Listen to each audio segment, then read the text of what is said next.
So in this class, we are going to be focusing on the presentation of our ungrouped information, which is the ungrouped data, how to present this on the bar chart, or which can also be referred to as a bar graph. So they can give us this as a bar graph. So a bar graph, remember the ungrouped information that we had before. If you managed to watch the first video, the introduction of this, I presented that information can be given like numbers 3, 4, 5, and so on. Or we can have these numbers being presented on a frequency table, which was the last part that we had focusing with the frequency table. We managed to see having the calculations there, still working with the mode, the median, and the mean.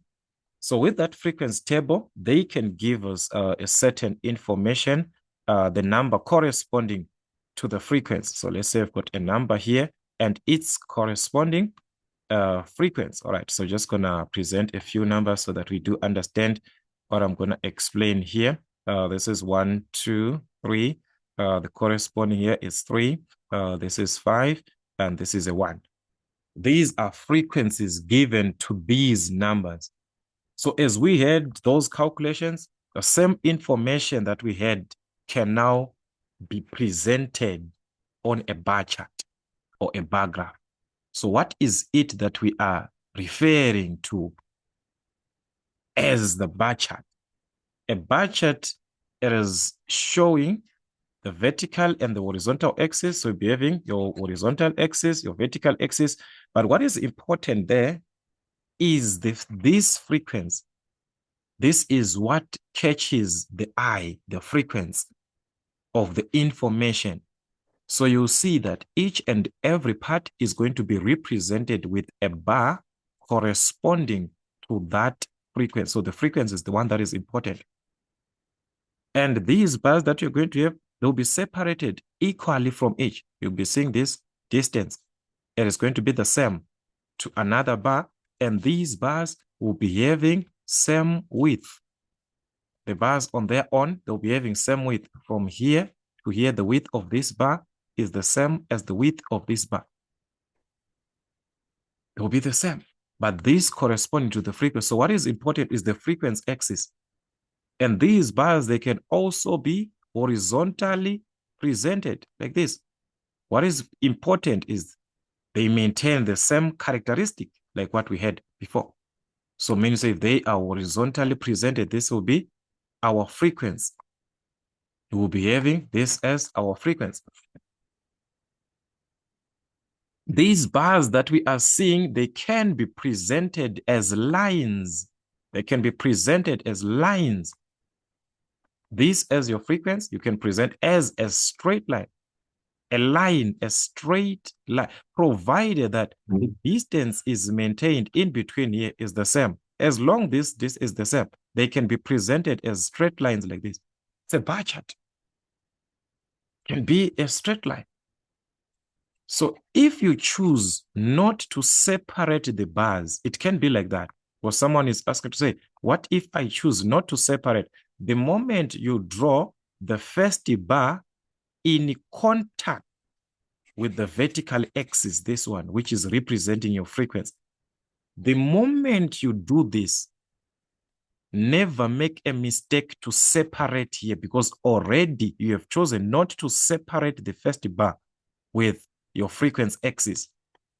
So each and every bar that you're going to have is going to be maintained like that. They are going to be in contact. Each and every bar, they will be in contact. These bars, they will be in contact. They will be in contact. It can be like that. These bars, they can be in contact. What is important that I want you to understand here is that these bars that you'll be seeing here, they are of the same width. The width there is the same. The distance in between here is the same that you see. The distance in between will be the same, just like what we had here, that the distance between these bars, the width of the bar is the same. That concept is supposed to maintain. you decided to have the first bar in contact with the frequency axis, never make a mistake to separate. Once you separate like this, then make sure that the distance that you used here is going to be the same as the distance that you have here. And the width of the bar that you have here is going to be the same. Never make a mistake to change that. That is a bar chart, a bar graph. All right, so with this, we are going to have the characteristics, the features of a bar chart, the ones that I was explaining. So the features of a bar chart before we just consider our examples, our bar chart or the bar graph. So as we can see from these diagrams that I'm having, or the graphs that I'm having here, we can see that only the frequency axis is scaled. This frequency, because it's the one that is important. So only the frequency axis is scaled. Only the frequency axis is scaled. When I'm saying the frequency axis is scaled, it is going to be presented in terms of, remember when you present a scale 2 centimeters to represent this 2 centimeters, to represent 1 unit, 2 centimeters, to represent, so you'll be having 1, 2, 3, you're presenting in terms of that. So the scale is here, the scale 2 centimeters to represent whatever that you have, it is of the frequency, not this other part. This other part, it is just maintaining the width or the thickness of the bar that you are going to be having. So that is what is important in this case. Then the bars are of uniform thickness.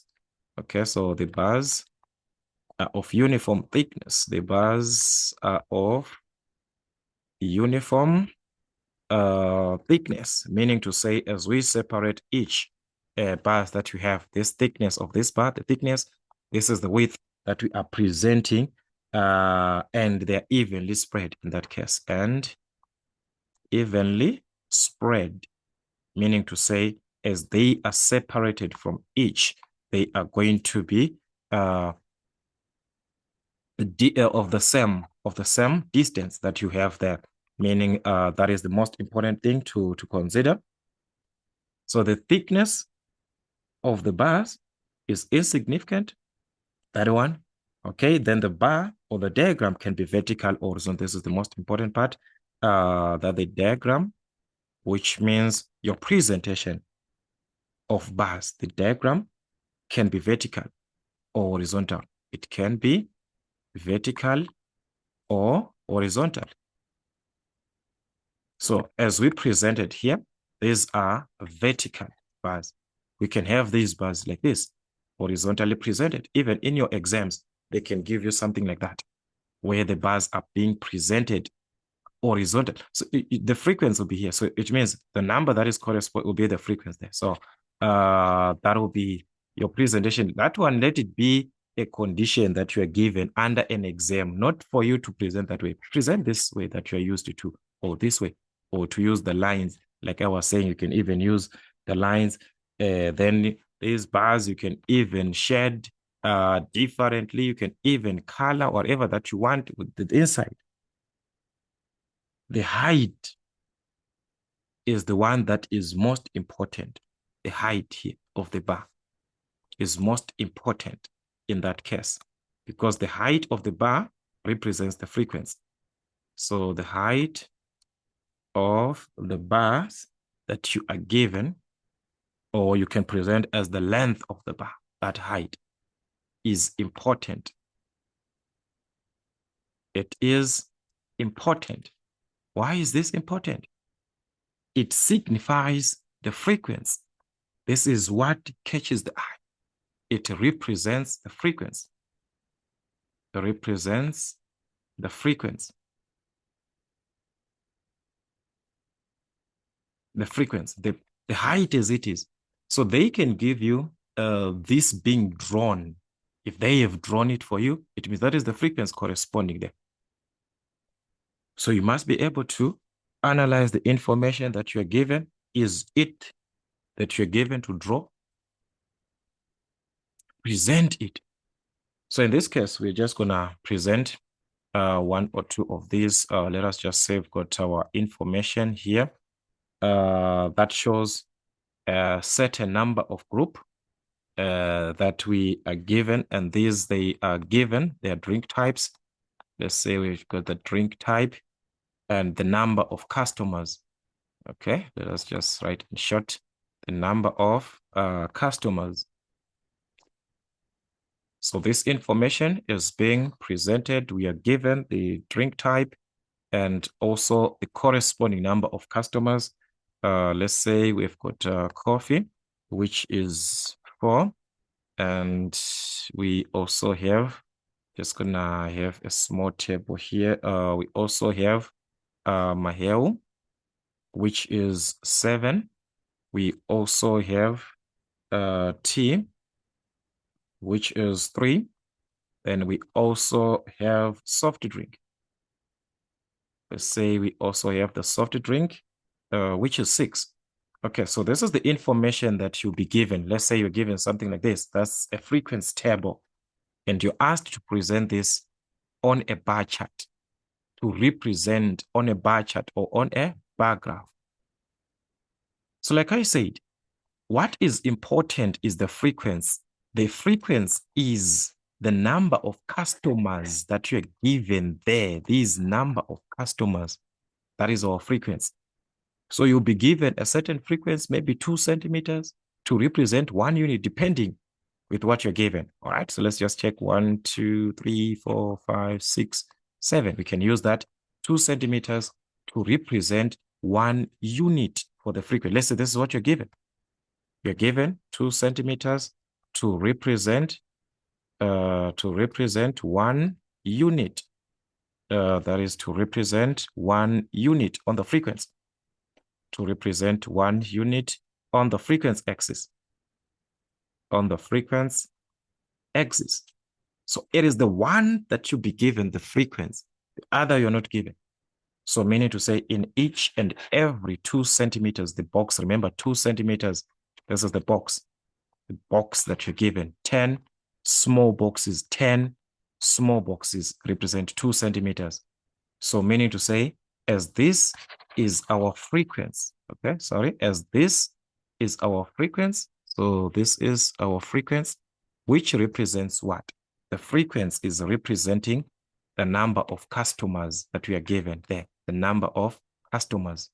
That is the number of customers, the number of customers. All right, this is our frequency, the number of customers, like this. So meaning to say it is the one that you're going to present according to the scale that you're given there. All right, so let's just say that's a 0 here. Then you're going to have 1, 2, 3, 4, 5, and so on. Okay, 5.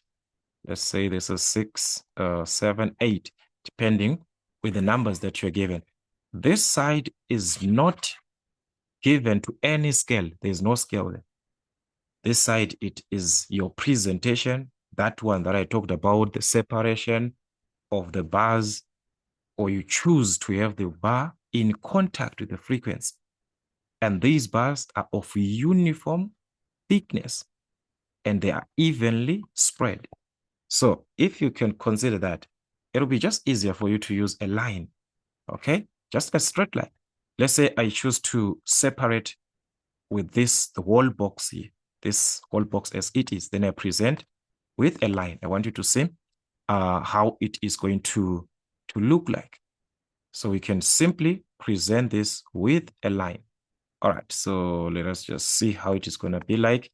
Let's start with the first one. From the first part that we are given, which is representing this part of coffee, there are 4 of them. So it means as this bar is to be drawn, it must correspond to 4. Remember, I said I'm going to use the whole part, the box here, to separate these bars. So I'm going to be at this point, okay? Going straight up until I meet the 4, until the point 4. So I can just use a straight line like that. Corresponding to 4, to this point 4. So this frequency is supposed to be corresponding to 4. So this is the bar representing the coffee. So I can even write down here, underneath this bar, I can just write coffee. Under that bar here, I can write coffee, or I can even write alongside the bar this way.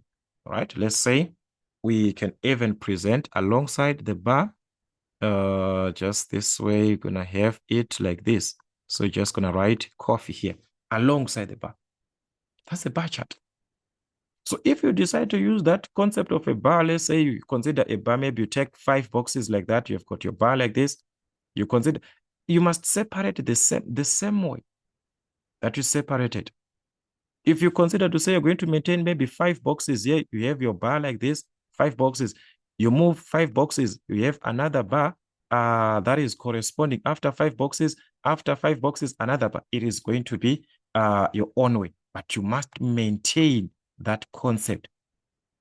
So if you decide to just use a line like this, it can be a bar chart, just a straight line. So I've maintained the distance that I'm maintaining here. Or you can even consider this as a bar like this, corresponding to the what? To the frequency, like this. The moment you decide to use this one, the next bar that you are going to have is going to be in contact. You don't separate when it is like that. Next one, you're not gonna separate when it is like that. You can have your bar chart like that. Okay, so present in any way that you want. All right, so let's move on to another one, which is my hell in that case. The corresponding frequency is 7. The number of customers, 7. So I'm going to separate same distance here in between, evenly spread. This distance, I separate same distance, but this time it must correspond with a 7. Okay, so this is going to correspond with a 7. All right, so I'm going to take my line from this point until it meets the top part where we have a 7. So this bar that we are having is corresponding to a 7. Then we can write what is it that is represented there. That is my hell. Okay, you can even write on top like that. We move on to another one. T is what? Is 3. So 3, we move on, same distance. This box, we maintain another box until we reach the 3. So we're going to draw this line until we meet a 3, somewhere there. So this is what we have. What is it that is presented there corresponding to that 3 there? It is T. So you're going to write, you can even write like this, T. The soft drink is 6. So you're going to correspond to 6. Maintain same distance. So we're now corresponding from here, going up to 6. Up to 6 until we meet the 6 there. So this must correspond to 6. All right. This was corresponding at 7 like that. So what is it that we are having there? That is the soft drink. So this is the soft drink. Just like that. So as you can see, this side, it has nothing to do with the scale. The frequency is the one that has the scale, and the height of these bars is what catches the eye. It is what is important. The significant part is on the bar, the height, this one. How many are taking coffee? Therefore, we can tell from the graph. From my hair, how many are drinking? There are 7. Tea, how many? There are 3. Soft drink, how many? There are 6. We can see it from the graph. So they can give you a graph like this one. They expect you to analyze from this. Ask you to find the total frequency. How many people are there? You add the 4, the 7 corresponding, the 3, and the 6, which is the same way that we could have done from the frequency table here, adding these 4, 7, 3, 6. But they are now taken from a graph.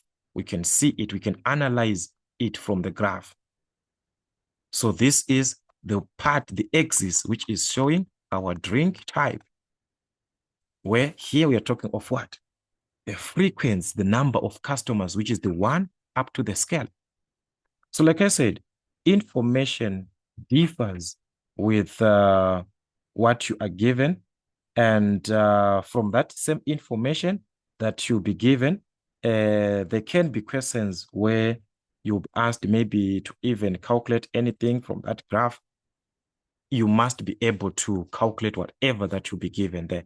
So we shall see in our next classes how to calculate any other questions. Maybe it's from the graph, from the typical questions that you might be given, and also considering our typical exam question. But in conclusion, we can say, in order for us to have a bar chart, we are supposed to have the frequency axis being indicated, labeled according to the information given, and taken to the scale that is presented, that is given, 2 centimeters, to represent what on each bar that you're going to have. And these bars, they can be presented vertically or horizontally, and with the uniform thickness and being evenly spread. So we can have our bars this way, in contact, separated, in form of lines. These are the features that a bar chart is supposed to carry. So you're supposed to be very, very careful, because there's another graph that we're going to have in our grouped information. This is ungrouped, remember? This part that we're talking about is from where? Ungrouped information. That's where a bar chart lies. There's another one that we're going to have from grouped information that opposes, but similar to this bar chart. So you must be very careful. So we shall meet again in our next class, working with a pie chart.